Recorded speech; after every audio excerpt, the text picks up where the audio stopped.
Okay, so today I'm going to be reviewing the 16-week program by Peter Stables, inspired by the John Meadows method of style of training. So it's a 16-week program. First half of the program is bodybuilding style, and that's 1 to 6 weeks. Then you have a week off. Then you have a week 8, which is testing your maxes. At 60% of 5x5, so squat, bench, deadlift. And then you have week 9 through 14, which is a strength style approach. And then week 15 is off, and then week 16 you test your 16% of 5x5 for the squat, bench, deadlift again. So I've completed the first half of this program, which is the bodybuilding part, and I can say its layout is quite something. It's Monday, Tuesday, Thursday, Friday split, Wednesday off and the weekend off, 4-day split within the week. And it's usually just chest, back, and then on a Thursday and Friday it's legs and then arms. So pretty straightforward. Each day ends with a pyramid exercise that you do. Those are very, very different. I haven't done many of those. Usually I just do supersets. And the Friday is all supersets for arms, which is very good. Very well laid out for that one. I'd say that you can get a lot from that. You get a lot from this. If you haven't done much bodybuilding, then you've usually just done strength training. It's quite good for that. But for me personally, I've done a lot of cardiovascular within the bodybuilding style, so not a lot of breaks within it, and this allows a bit more time for breaks within that, obviously apart from the Friday with the arms, because it's just go. You can make that workout very short, make the workouts quite short and very good. Very basic, I'd say, for that part. I'm in the second half of this program, and within this program it has a warning beforehand that you should follow, saying that you should have a good foundation in strength, saying that you should be squatting at least 180, benching 140 and deadlifting 220.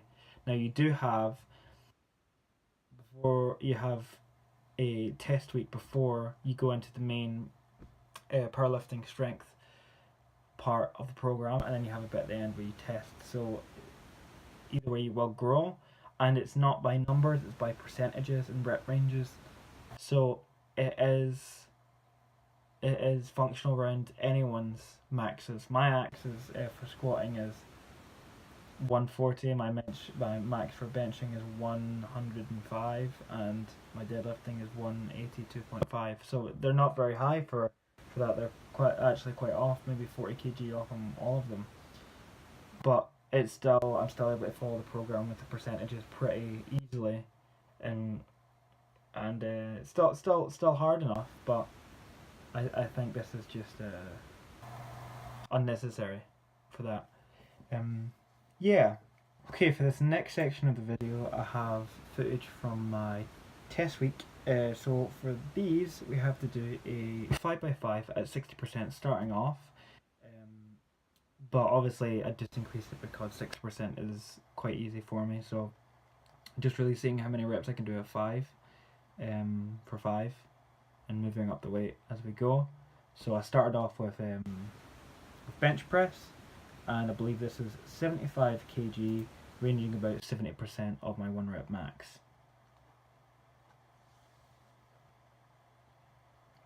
Okay, my setup's quite strong. I managed to get this arch really good.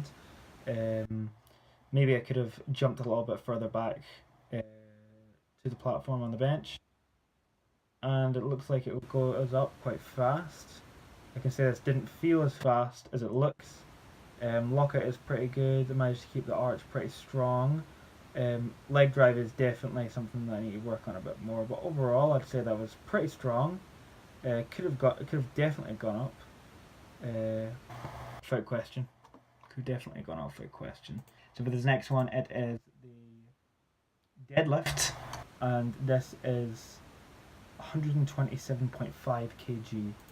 I did this for 2 sets in the last one. Okay, strong start up. very, very, very, very strong with this one. Speed, it's a big question. The reason I took a moment in that last rep there was because the bars at my gym are quite slippery and I forgot chalk on this day. So that's why. As for my back, I have to work on my hips shooting up too fast in regards to my back, which is taking the main load in that one. So something to work on with foundational form there. Otherwise, pretty strong, very strong. Again, could have gone up, could have definitely gone up, but again, this was the first time I've probably done strength in a long time. So, okay, next one is squat at 95 kg. Okay.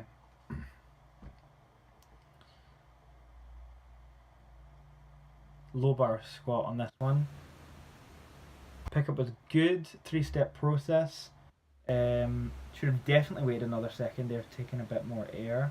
And this one, sticking my butt a bit too much, and therefore my back is bending down when it should be a bit straighter. So it's having to arch a little bit as it goes. So something to just keep on working on. Try not to move the torso at all in this movement is something I need to work on. So again, it's my hips to back, hips to knee ratio is something I need to work on a bit more with the squat and deadlift. Apart from foundational form, strength is strong with this one. 95 looked like a challenge, a bit more of a challenge rather than a squat and deadlift, rather than the deadlift and the bench. I did find the squatting is a little bit more difficult for me in terms of overall energy exhaustion. Deadlift is a little bit easier. I don't think it's because I don't have that fear of if I don't make it, it's not going to kill me. Other like bench, where if I don't make it, then it's going to land on me and I have to get someone to come over. That's probably why it's better to have a spotter when you do this, especially for test weeks. So don't follow what I did in these videos for that. As well as the squat. The luck of the squat, you have a bar at the bottom to stop you if you do fall. Unlike the bench and this equipment that I have for my gym. Yeah, other than that, I'm quite happy with the test numbers for that week, and I'm hoping that I can improve quite a bit in the next few weeks. So apart from that, that's pretty much my review for this 16-week program, the first half of it anyway, and I'm on week 2 of the powerlifting process, and I'm finding it quite enjoyable, very enjoyable in 3 days. So I don't have to. I'm in the gym less, which is also good. So it's more time. But there's a lot more time for recovery because there's a lot heavier weights. I tend to find that anyone who's on this should always take something for your joints and always protect them. I always have wrist straps when I'm benching. That's for any strength movement, I'd say. If you have weak wrists and joints like me, always keep warm within your joints as well. Always something to cover your knees if you do have weak joints like me. And maybe something like cod liver oil and whatnot. But yes, it's free, it's online, I'll link it in the description. And yeah, it's very good. It's very good for someone who's wanting to try out the hybrid program like me. And we'll go on this journey together, and I definitely think I'll be using a lot more of the hybrid programs, hybrid programming style for the near future, because I am one who does love powerlifting and bodybuilding, someone who can look good and also lift some heavy weight, and that's our goal, isn't it? Anyway, I'll see you in the next one.